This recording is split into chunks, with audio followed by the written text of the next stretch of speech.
Bueno, bienvenidos nuevamente. Gracias a todos por sumarse.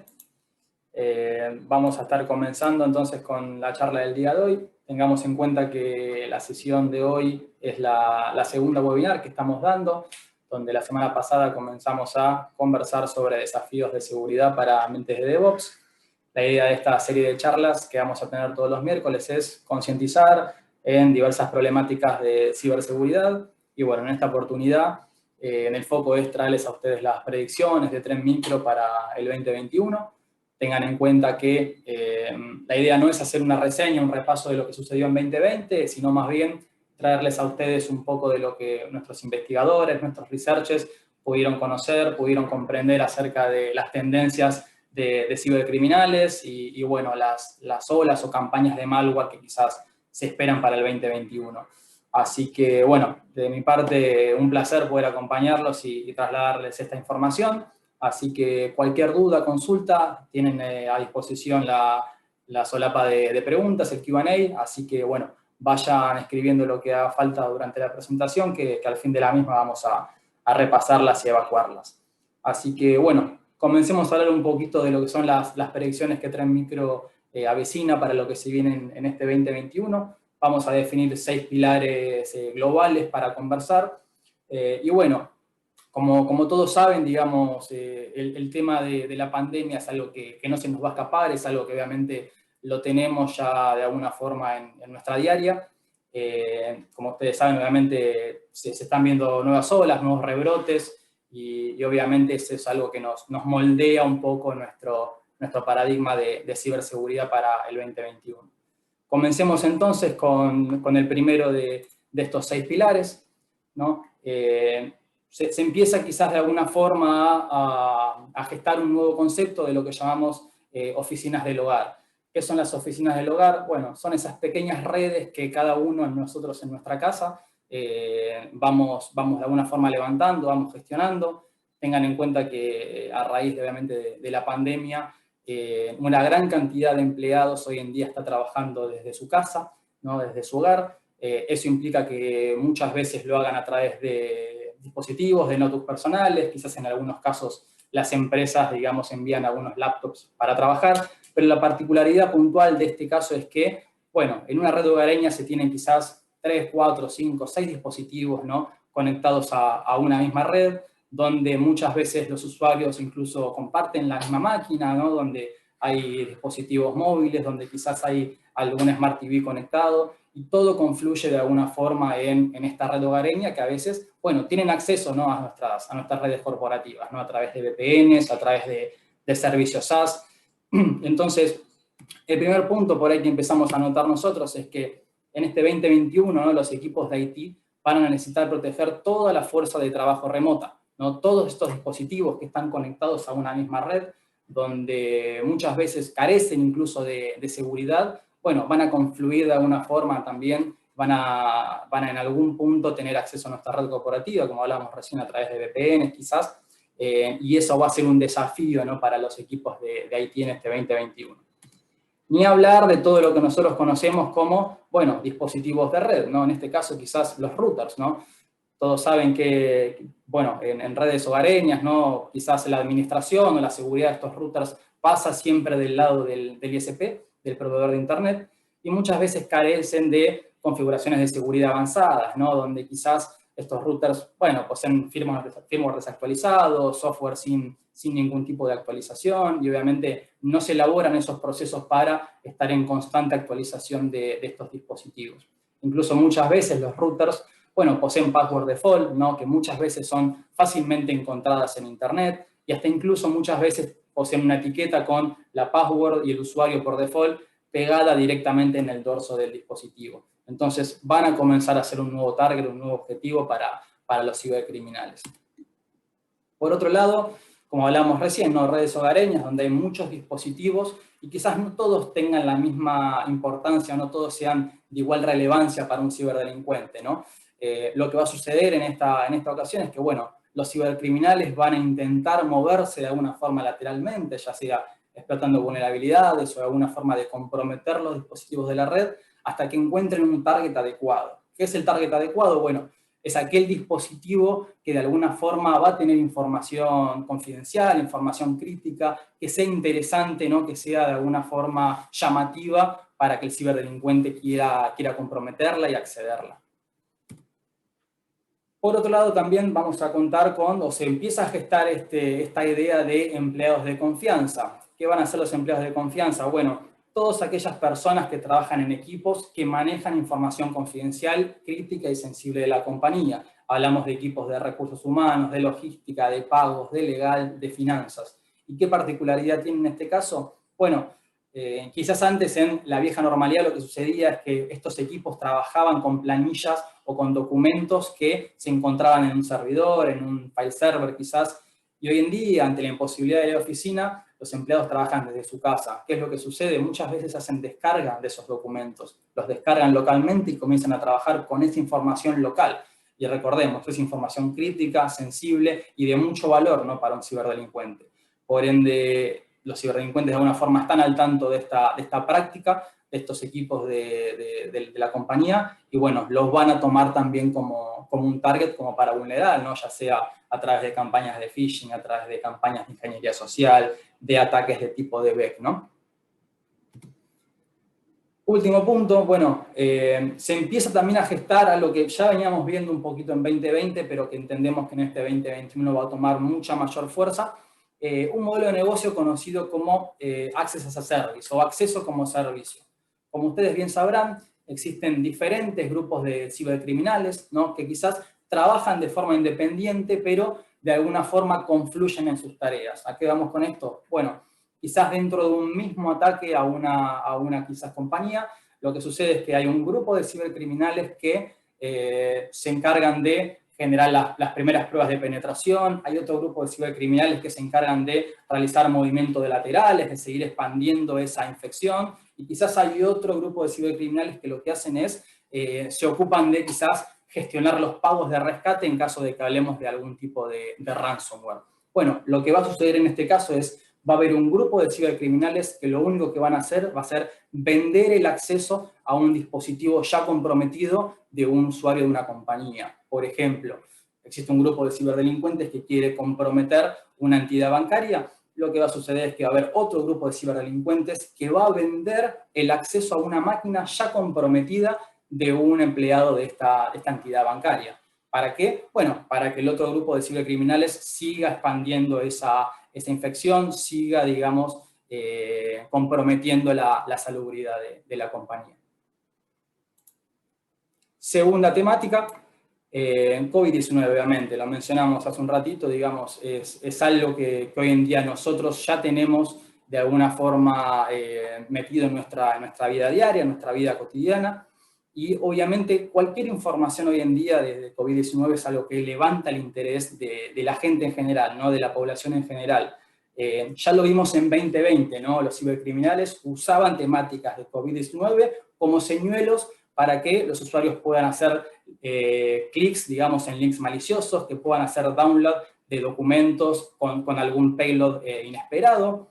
Quizás en el 2020 lo que se veía mucho era temáticas relacionadas a la información propia del COVID, es decir, de dónde viene la enfermedad, digamos, cómo se puede propagar, qué síntomas voy a tener yo. Y ahora lo que comenzamos a ver en este 2021 quizás es esta problemática de alguna forma direccionada hacia las vacunas, ¿no? Como bien saben, existen ya vacunas que se están comenzando a liberar en lo que es el mercado, y bueno, los ciberdelincuentes van a aprovechar esta temática como señuelo para engañar a los empleados y poder hacer acceso a links maliciosos o descargas de documentos con algún payload inesperado.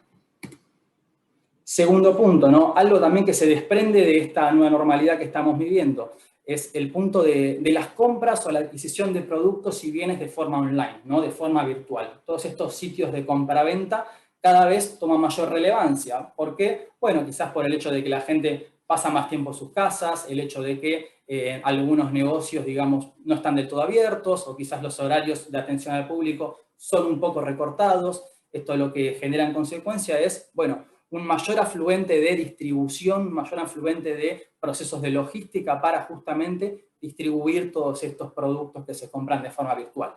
Bueno, estos itinerarios de logística de distribución van a ser el target, van a ser el foco de los cibercriminales. Digo, para un cibercriminal es sumamente interesante conocer, por decir un ejemplo, de cuándo a cuándo o de dónde a dónde se va a mover un camión lleno de electrodomésticos, ¿no? Y esa información va a ser útil, se va a comercializar con fines delictivos. Siguiente punto, bueno, todo lo que hace referencia a los sistemas de seguridad sanitaria. Ya lo vimos en 2020, en 2019, toda la industria de salud es uno de los focos principales de los ciberdelincuentes, ¿no? Hemos visto tanto en la TAM como en otras partes del mundo, hospitales o clínicas médicas que han sufrido ransomware y que han dejado de operar, que han tenido que cerrar determinadas dependencias en algún punto. ¿Y cuál es la particularidad que corren los sistemas de seguridad sanitaria? Es que justamente no solo hablamos de pérdida de dinero, ¿no? Hay vidas en juego, digamos, está la vida de las personas en juego. Entonces, es mucho más factible cuando se habla de vidas en juego que se genere quizás el pago ante un rescate cuando hablamos de ransomware, porque obviamente no solamente está el dinero en juego, sino la salud de las propias personas. Y bueno, por otro lado, obviamente todo lo que está relacionado a la investigación de vacunas en curso, ¿no? Todo ese mundo que se dispara a través de generación de vacunas, de investigación, de la adquisición de vacunas por los distintos países. Bueno, toda esa información también va a comenzar a ser muy útil, muy interesante para los cibercriminales y van a intentar obtenerla, robarla o de forma ilícita para, bueno, todos los fines delictivos que ya conocemos. Siguiente punto, siguiente pilar de estas predicciones, está muy orientado a los entornos híbridos que se comienzan a mantener. Como ustedes bien saben, hoy en día es muy común la adopción de la nube por parte de las empresas, ¿no? Cada vez son más las empresas que consumen algún servicio SaaS, algún servicio cloud, cada vez son más los servicios SaaS que esas empresas comienzan a contratar. ¿Por qué? Porque, a ver, el mundo híbrido es la norma, ¿no? Antes si hablábamos quizás de una empresa que tenía servicios on-prem, era muy simple hablar del concepto de borde, de frontera. Lo que yo tengo dentro de mi red es mi mundo, lo que está por fuera de ese borde es internet, es lo otro, digamos. Hoy en día quizás el concepto de frontera de borde es un poco ambiguo, ¿no? O sea, puedo tener servidores on-premise, puedo tener servidores como workload en una nube, o mismo puedo consumir algún servicio SaaS de algún proveedor. Entonces, todas esas prácticas que nosotros definimos como arquitecturas de seguridad insostenibles están direccionadas a hablar de frameworks de ciberseguridad, de hablar de plataformas, hablar de procesos de disaster recovery, procesos de backup, equipos de SOC, que nosotros entendemos que estaban diseñados y pensados para trabajar con entornos on-prem. Bueno, ahora bajo esta nueva normalidad de, recuerden, el mundo híbrido es la norma, tenemos que repensar ese framework, esos procesos, para que se adecúen justamente tanto a entornos on-prem como a entornos cloud. Entonces, lo primero que denotamos de ese punto es, bueno, con esta adopción de la nube, con esta idea de mundo ágil, de mundo dinámico que se tiene, y obviamente la transformación digital que comienzan a llevar las empresas, es que cada vez las organizaciones tienen menor control del uso de datos que hacen los empleados, ¿no? Cada vez son más los datos, la información que radica en la nube y que de alguna forma perdemos, ¿no? o minimizamos o acotamos el control que tenemos. Recuerden que en la nube siempre hablamos de responsabilidad compartida, ¿no? Ese concepto en el cual parte de la seguridad recae en el proveedor de nube, parte de la seguridad recae en nosotros como cliente. Entonces, ese va a ser uno de los desafíos, ¿no? en este 2021. Siguiente punto, bueno, la adopción de modelos de confianza Zero Trust.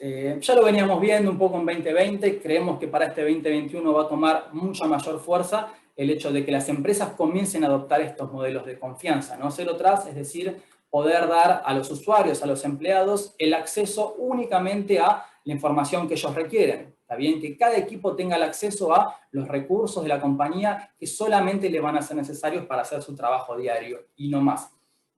No vemos este cambio de una forma tan radical, digamos de 0 a 100, sino más bien de algún tipo de cambio gradual o de adopción gradual. Por ejemplo, esperamos que estos modelos de confianza Zero Trust se basen primero en entornos de assessment, donde yo en primer lugar voy a hacer algún tipo de discovery sobre los recursos que accede cada empleado, de cada equipo de la compañía, y, bueno, de forma gradual comenzar a acotar esos accesos y solamente se tenga justamente posibilidad de acceder a lo que es necesario para mi día a día. Siguiente punto, bueno, la complejidad un poco de mantener todo lo que hablamos de soluciones locales on-site en comparación a las soluciones en nube, ¿no? Bien sabemos que todo lo que yo hoy en día cuento de alguna forma on-prem va a tener una complejidad mayor a la hora de mantenerlo actualizado. Todo ese software que yo voy a tener dentro de mi red on-prem va a tener otro tipo de dificultad, ¿no?, para mantenerlo actualizado. Ahí entra obviamente en charla de vuelta todo lo que hablamos como el modelo de responsabilidad compartida que hablábamos recién, ¿no?, donde parte de esa responsabilidad recae en el proveedor de nube, pero obviamente también tengo yo mi parte, ¿no?, de responsabilidad sobre los datos, sobre la información, y tengo que mantener esas prácticas de seguridad, tanto en entornos on-prem como en entornos cloud. La adopción de soluciones SaaS nos va a dar esa ventaja de que de alguna forma todo lo que yo mantenga SaaS, bueno, va a tener una actualización con mucha mayor frecuencia, ¿no?, y no tan esporádica como lo son las soluciones on-prem. Por decir un ejemplo, ¿no?, citar un ejemplo, lo que hablamos como las VPNs, ¿no? Las VPNs, obviamente, ¿con qué regularidad se actualizan, se parchean, tanto los clientes como los concentradores de VPN, ¿no? Digo, es muy complejo salir a dar de baja un acceso VPN para actualizarlo, porque obviamente es el acceso remoto que tenemos para dar a nuestros empleados a la información de nuestra compañía. Y bueno, obviamente todo este escenario los ciberdelincuentes lo conocen, están al tanto y van a intentar aprovechar todas estas piezas de seguridad desactualizada, todo este software o sistemas operativos que no podemos mantener actualizado por la complejidad que tiene, y lo van a utilizar como un objetivo, ¿no? Esto lo que nos dispara es, bueno, el gran mundo de las vulnerabilidades, ¿no? Todo lo que conocemos como vulnerabilidades. Y ustedes se preguntarán, ¿otra vez vulnerabilidades? Sí, otra vez vulnerabilidades. ¿Por qué hablamos nuevamente de las vulnerabilidades? Porque obviamente sabemos que el gran porcentaje de las brechas de seguridad comienza a partir de la explotación de una vulnerabilidad. ¿Está bien? Es algo que viene sucediendo hace años y que va a seguir sucediendo. Por ende, el hecho de mantener siempre al día nuestro software, nuestras soluciones de seguridad, nuestros sistemas operativos y aplicaciones en cuanto a vulnerabilidades nos va a ayudar a levantar en gran medida nuestras barreras de ciberseguridad.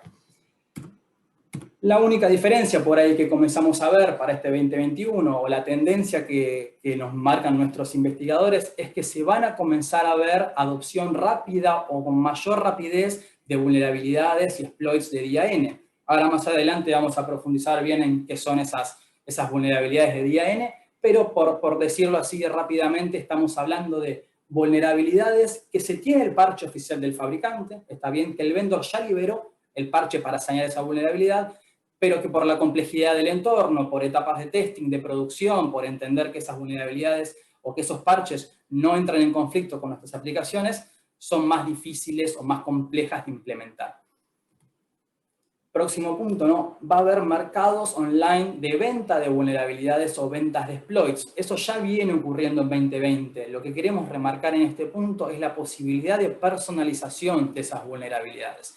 Por ejemplo, un ciberdelincuente tiene como objetivo atacar una entidad de salud y sabe que esa entidad de salud tiene servidores en plataforma Windows y utiliza un motor específico de base de datos de marca X. Bueno, esta venta de vulnerabilidades o de exploits lo que va a querer hacer es personalizar o customizar esos exploits para que puedan hacer el exploit a una vulnerabilidad de Windows y que adicionalmente realice un movimiento lateral explotando otra vulnerabilidad del motor de datos que hablábamos recientemente, ¿no? Entonces, esa personalización va a comenzar a tomar cada vez más énfasis en el mercado de venta de exploits. Siguiente punto, bueno, el uso y automatización de herramientas de pruebas de penetración o herramientas de pentesting, como le llamamos, ¿no?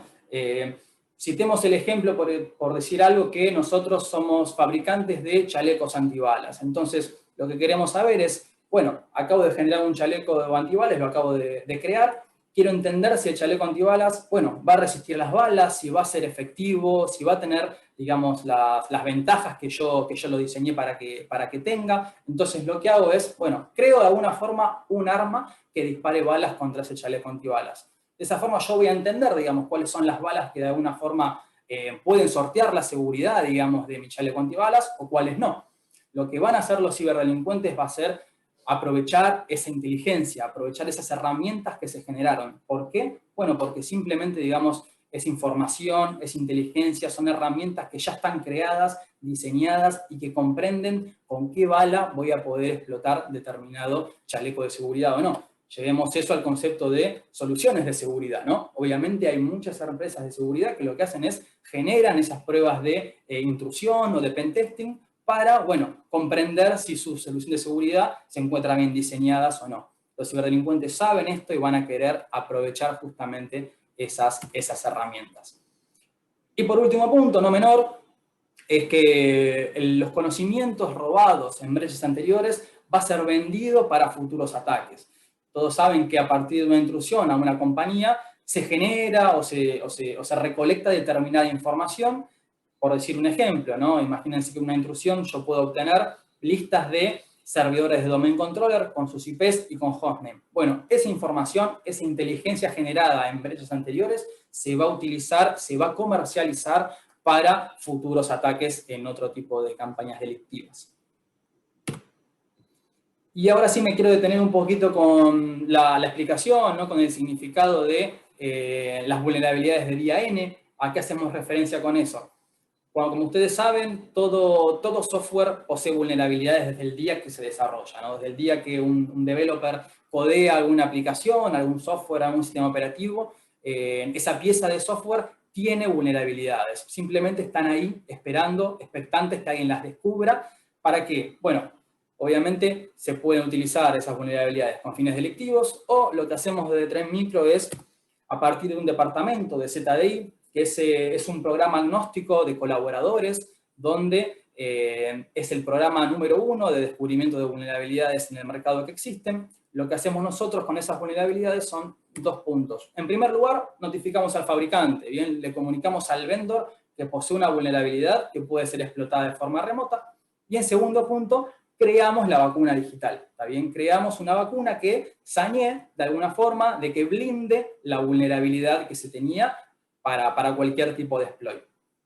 Lo que va a ocurrir después de un tiempo X es que en algún momento el fabricante va a disponibilizar su parche, lo va a subir a su store público, lo va a deployar como parte de sus tareas o sus procesos de actualización, ¿está bien? Y lo va a dejar disponible para cada uno de sus clientes. Ahora, mientras eso pasa, mientras eso sucede, ¿qué concepto entra en juego? Bueno, lo que es el virtual patching, ¿no? Muchos lo conocen, pero es a través de la vacuna digital que acabamos de generar, tener protección previa hasta que el fabricante lance el parche. Ni hablar, obviamente, de sistemas operativos legacy, donde muchas veces los fabricantes, a menos de que sea una vulnerabilidad muy, muy crítica, no lanzan ningún tipo de parche. Por ende, una vez tenemos el virtual patching, podemos blindar esas vulnerabilidades. Ahora bien, desde que se tiene el parche del fabricante es que comienza la exposición de día N. Existe un parche disponible, pero ¿qué pasa? Lo que hablábamos previamente, ¿no? Todos esos procesos de implementación de parche tienen su complejidad. No es fácil, digamos, parchear mis sistemas en testeo, digamos, asegurarme de que de ese parche no entre en conflicto con aplicaciones que yo tengo. Muchas veces tengo que aplicar parches en ventanas de mantenimiento que algunos clientes las usan a año calendario. Quizás solamente en enero puedo aplicar parches. No sabemos que hay clientes que corren con ese escenario. Entonces, una vez yo comienzo a aplicar mi parche, llega un momento de que, bueno, tengo todo el parque de máquinas parchado ante X vulnerabilidad y lo que veíamos en años anteriores es que a partir de ahí es que se comienza a ver una gran cantidad de ataques a esa vulnerabilidad o de exploits a esa vulnerabilidad. ¿Cuál va a ser la diferencia para este año? Bueno, entendemos que los ataques activos van a comenzar a suceder previo a que los parches estén instalados, ¿está bien? A eso llamamos con mayor frecuencia de exploits hacia vulnerabilidades de día N, ¿no? Entonces, bueno, una estrategia obviamente muy, muy importante para estos casos y como hablábamos recién, sobre todo tiene mayor relevancia en sistemas operativos legacy, es contar con procesos adecuados y acordes de parcheo virtual. Próximo pilar, bueno, el mundo de las APIs, ¿no? Como bien saben, en esta idea de mundo ágil, de mundo dinámico, del mundo interconectado, cada vez es más frecuente que se liberen o se disponibilicen APIs para conectarnos, para poder hablar entre distintas aplicaciones o para poder obtener información de nuestra aplicación, de nuestra base de datos o de lo que fuese. Las APIs, entendámosla como la vía de ingreso hacia la información de nuestra aplicación o de nuestros servicios. Entonces, para ejemplificar un poquito más todo este concepto de APIs, imaginemos, ¿no?, que una API es un camarero de un restaurante, ¿no? Entonces, nosotros somos un comensal, somos un usuario, nos dirigimos hacia un restaurante, ¿y qué es lo que pasa? Nosotros no podemos ir a la cocina a preparar nuestro sándwich de pollo, ¿no? No tenemos esa capacidad. Entonces, lo que hacemos es, le hacemos un pedido al camarero en este caso, que luego lo va a forwardear hacia la cocina del restaurante y va a traer consigo una respuesta, en este caso el sándwich de pollo, que lo va a procesar, lo va a generar, lo va a poner en la bandeja con un platito lindo y nos los va a entregar a nosotros, al usuario. Bueno, imagínense si esta API tiene un riesgo de seguridad, ¿no? ¿Qué pasaría si yo cuando le pido el sándwich de pollo, la API, o el camarero en este caso, me devuelve un plato con ensalada, ¿no? Es decir, me va a devolver una respuesta para la cual esa API no fue diseñada, ¿bien?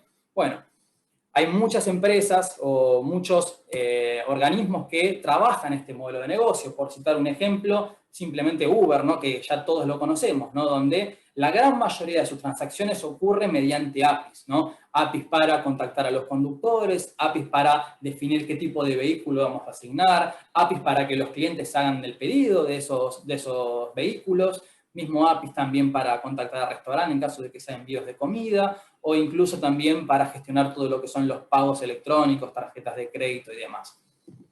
Entonces, ¿qué desafíos tenemos o qué predicciones tenemos para este 2021 con el mundo de las APIs?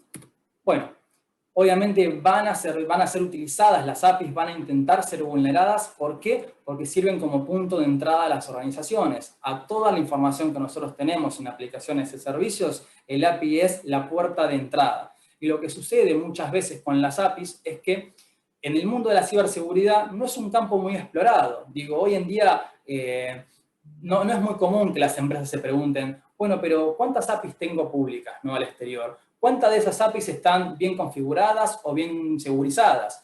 ¿Cuántas de esas APIs van a traer información sensible de mi organización, ¿no? ¿Cuántas de esas son en testing? ¿Cuántas son en producción? Bueno, no es un campo muy explorado hoy en día las APIs. Y ni hablar de que esas APIs hoy en día son muy fáciles de descubrir, ¿no? O sea, están públicas. Hoy en día cualquier vendor publica en su store o su documentación cómo se pueden acceder a las APIs, cuáles son, qué tipo de información me trae, me indica directamente cuál es la consulta o cuál es el comando que yo tengo que hacer para que me devuelva determinada respuesta. Entonces, es un mundo que aún hoy en día, en 2021, la seguridad de las APIs recién se está comenzando a explotar.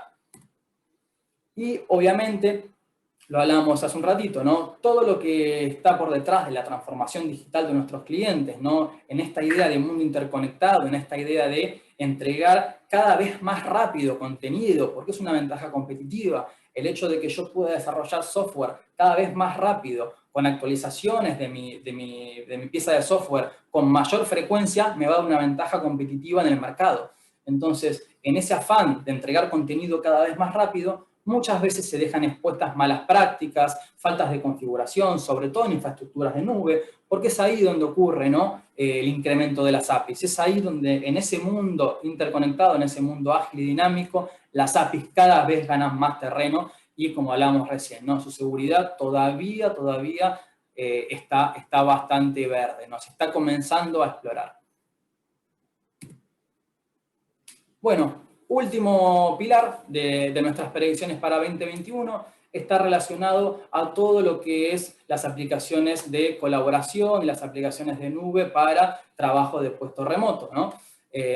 Cuando hablamos de aplicaciones de colaboración empresarial, estamos hablando puntualmente de que, bueno, se comienzan a ver un aumento en la investigación de vulnerabilidades, es decir, el uso de la nube, la adopción de la nube por parte de las empresas hace que cada vez más se tenga información en servicios nube, como puede ser Office 365, Teams, SharePoint, OneDrive, que en comparación de lo que teníamos previamente en la empresa, digo, Sabemos que como consecuencia de la transformación digital, son cada vez más las empresas que comienzan a migrar sus activos, su información, desde entornos on-prem hacia entornos SaaS. Por ende, todo este target de aplicaciones colaborativas o de uso empresarial comienzan a ser un target cada vez más interesante para los ciberdelincuentes. ¿Por qué? Bueno, justamente por el afluente, el flujo de información que reside en estos entornos nube, en estos entornos cloud. Y que justamente lo que hablamos recién, bueno, comparten o almacenan una gran cantidad de información, ¿no? Almacenan una gran cantidad de información que en muchos casos incluso es sensible, es confidencial, es información crítica de la compañía, y como hablábamos antes, muchas veces en el apuro de darle forma a esta transformación digital, se dejan falencias de seguridad, se dejan configuraciones a medio customizar, y eso es lo que permite a los atacantes tener una vía de ingreso, una vía de entrada para explotar estos servicios y obtener el acceso a esta información de nuestra compañía.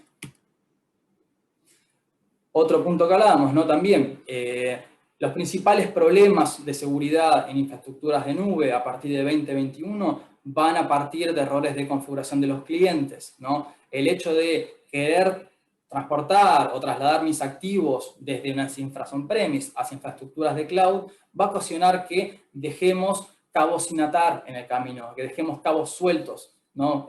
La nube, si bien tiene una gran adopción, todavía es un mundo que tenemos que comenzar a explorar en conjunto con nuestro proveedor de nube, en conjunto con nuestro proveedor de seguridad, comprender de qué hablamos cuando mencionamos el modelo de responsabilidad compartida, ¿no? Muchas veces lo que sucede es que los clientes piensan que, ok, como estoy yendo a la nube, toda la seguridad se va a ocupar Microsoft o mi proveedor de nube, o AWS o Azure, y no es así, ¿no? La realidad es que es un trabajo conjunto de los equipos de IT, de los equipos de cloud y de los equipos, obviamente, como parte de nuestros proveedores de seguridad, ¿no? Y por último punto, como bien ya saben, existe todo este mundo de desarrollo de software, de aplicaciones containerizadas dentro de contenedores, que obviamente nos da ventajas competitivas, ¿no? Nos permite a nosotros entregar, como hablábamos antes, cada vez software y posibilidades a nuestros clientes, a nuestros usuarios, con mayor frecuencia, ¿no? Con mayor agilidad y dinamismo. Eso obviamente lo que nos permite a nosotros como desarrolladores es poder tomar una pieza de código que ya fue desarrollada, que ya fue creada, y comenzar a desarrollar nuestro software, nuestra aplicación, desde esa base que ya teníamos, ¿no? Nos va a ahorrar muchísimo en tiempo, pero ¿qué es lo que pasa, digamos? Estoy consumiendo imágenes públicas, ¿no? Estoy consumiendo imágenes que desconozco yo si tienen fines delictivos, desconozco si tienen vulnerabilidades, desconozco si tienen malware inmerso. ¿Y cuál es digamos, la implicancia de esos contenedores posiblemente maliciosos? Bueno, como ustedes saben, ¿no? En el mundo de los containers, las distintas imágenes comparten un kernel común, ¿no? Es decir, está todo dentro de un mismo host de containerización y muchas veces comparten ese kernel común. Por ende, un contenedor malicioso podría llegar a escalar o podría llegar a moverse lateralmente para comprometer el resto de los contenedores o mismo incluso el host de containerización. Por ende, las imágenes de contenedores maliciosos van a comenzar a ser cada vez más frecuentes y nosotros vamos a tener que mantener procesos sumamente estrictos para poder hacer escaneos de esas imágenes, tanto durante el build de nuestro software y también cuando ya están en ejecución esos contenedores. Así que bueno, para ir cerrando un poco la sesión del día de hoy, vamos a enumerar una serie de puntos que nosotros recomendamos aplicar, recomendamos tener en cuenta a la hora de definir la estrategia de ciberseguridad en el 2021. El primer punto es todo lo que nosotros hablamos de educación o formación de los usuarios. Como bien saben, el mundo de la ciberseguridad es sumamente dinámico, altamente cambiante, día a día, hora a hora incluso, y eso conlleva también que nosotros tengamos que ayudar a nuestros usuarios a que comprendan los riesgos de ciberseguridad. Por ende, mantener a los usuarios informados acerca de últimas tácticas de cibercriminales nos va a ayudar a mantener una comunidad, una empresa altamente educada en ciberseguridad. El hecho de ayudar o de fomentar que los usuarios cambien sus passwords, el hecho de fomentar a los usuarios de que no accedan a un link dentro de un correo electrónico si desconozco cuál es la procedencia, si desconozco cuál es el subject, si no estaba esperando un correo, ¿por qué lo voy a abrir? ¿No? Todas esas prácticas van a ayudar a que seamos una comunidad mucho más educada en cuanto a ciberseguridad. Próximo punto, mantener un estricto control de acceso entre la red corporativa y los empleados remotos, ¿no? Como hablábamos antes, hoy en día tenemos un gran porcentaje de los empleados que se encuentran trabajando desde la casa. Por ende, segurizar esa fuerza de trabajo hogareña, crear políticas que contemplen todos los procesos que hablábamos antes, ¿no? De respuesta a incidentes, de disaster recovery, procesos de backup, y que cubran todas las operaciones, ¿no? Tanto las que mantenemos remotas como en sitios. ¿Por qué? Porque nuevamente, el mundo híbrido comienza a ser la norma para este 2021. Tercer punto, bueno, lo dijimos antes, ¿no? Vulnerabilidades. Sabemos que las vulnerabilidades es una de las principales vías de ingreso y de penetración inicial en cualquier brecha de ciberseguridad. Por ende, mantener, reforzar nuestras medidas de seguridad básica en base a parches, en base a vulnerabilidades, va a hacer que levantemos en gran medida nuestra barrera de seguridad. Y cuando hablamos de sistemas operativos legacy, bueno, en lo posible intentar migrarlos, intentar alcanzar las últimas versiones del sistema operativo y reforzar siempre con estas prácticas que hablamos nosotros, como es el parcheo virtual, que nos permite estar cubiertos hasta tanto tengamos un parche oficial, o bueno, o no lo tengamos en caso de los sistemas operativos legacy.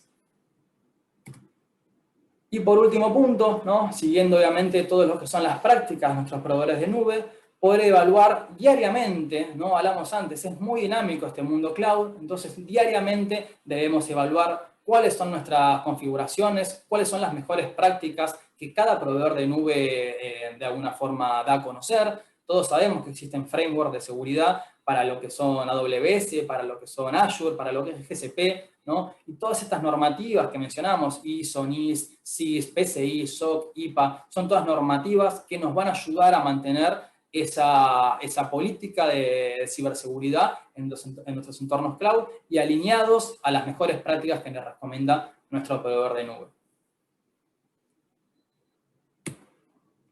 Así que bueno, esto era lo que teníamos para traerles. Espero que haya resultado de mucha utilidad para ustedes. Son todas las predicciones que nuestros researchers, nuestros investigadores pueden comprender acerca de lo que va a suceder en este 2021.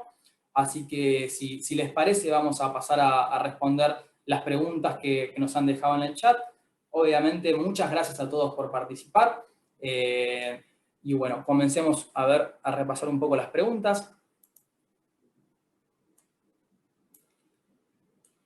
Primera pregunta, ¿cómo podemos desde seguridad proteger los dispositivos donde no tenemos acceso? Como por ejemplo los routers. Bueno, buenísima pregunta, ¿no?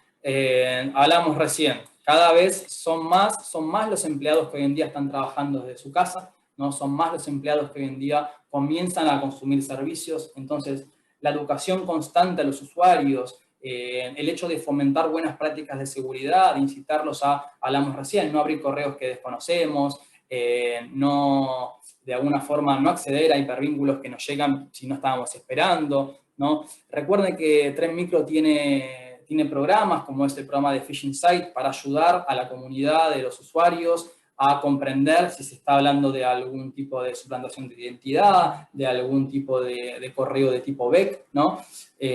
Son todas prácticas que nos van a ayudar a nosotros a segurizar toda esa fuerza de trabajo hogareña. Ni hablar de lo mencionan ahí, ¿no? Los routers, poder cambiar las passwords de los routers, ¿no? En el 99% de los casos sabemos que los routers tienen password default, ¿no? Las buscamos en internet y las encontramos.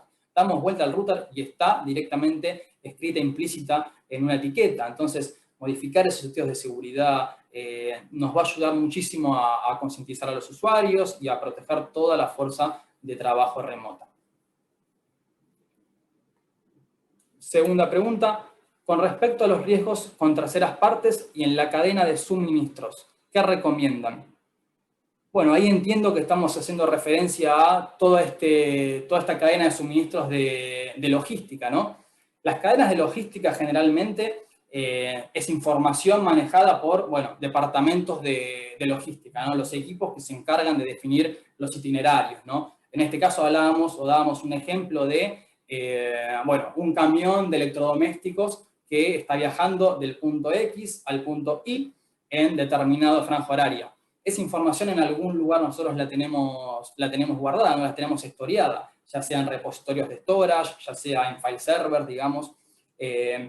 Hay que segurizarla, debemos aplicar las mejores políticas de ciberseguridad que tengamos, dependiendo de dónde se tiene esa información, ¿no? Si la información la tenemos en entornos como OneDrive o como Teams o como SharePoint, recuerden que hay servicios que hacen escaneos constantes para segurizar esa información, y algo muy, muy importante en este punto es ayudarse en los modelos de Zero Trust, en los modelos de confianza cero, ¿no? Es decir, que solamente tengan acceso a esas cadenas a las personas que tienen que interactuar con esa información. Bien, hoy en día es muy frecuente el hecho de subo la información que tenía on-prem hacia la nube y me olvido directamente de segurizarlo, de acotar los accesos, es decir, cualquiera hoy en día va a poder tener acceso a esa información. No, bueno, debemos acotarlas.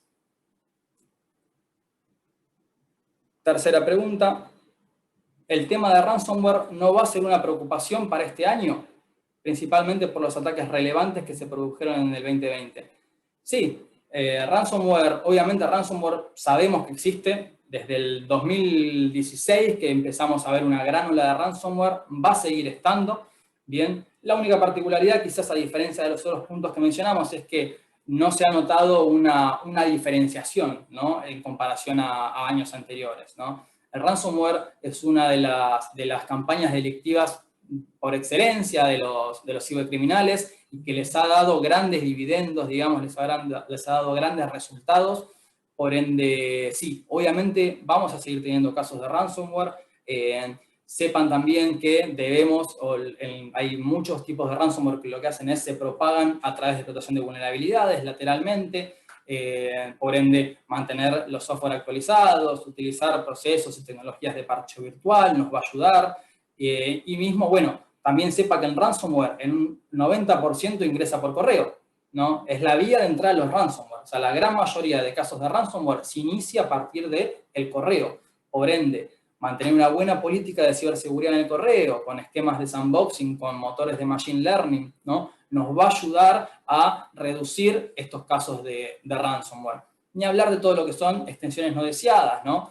Digo, los usuarios deberían recibir únicamente documentos para los cuales les hagan sentido trabajar en su diaria. Digo, no deberíamos tener abierto en el correo el ingreso de ejecutables, el ingreso de archivos .bat, si quieren, ¿no? Simplemente acotar a lo que los usuarios van a utilizar. Docs, Excel, PDF, documentos de Office, y en ese caso enviarlos a una instancia de sandbox. Recuerde que en ransomware la particularidad que tiene es que muchas veces hablamos de muestras de día cero, ¿no? Muestras que no son detectadas por patrón. Por ende, si yo no tengo esa muestra en las listas de firmas de virus, tengo que apoyarme en otro tipo de tecnologías, ¿no? Hablamos recién, tecnologías de inteligencia artificial como Machine Learning o tecnología de sandbox, donde yo pueda ejecutar en un ambiente controlado esas muestras y comprender cuál es el real comportamiento de las mismas.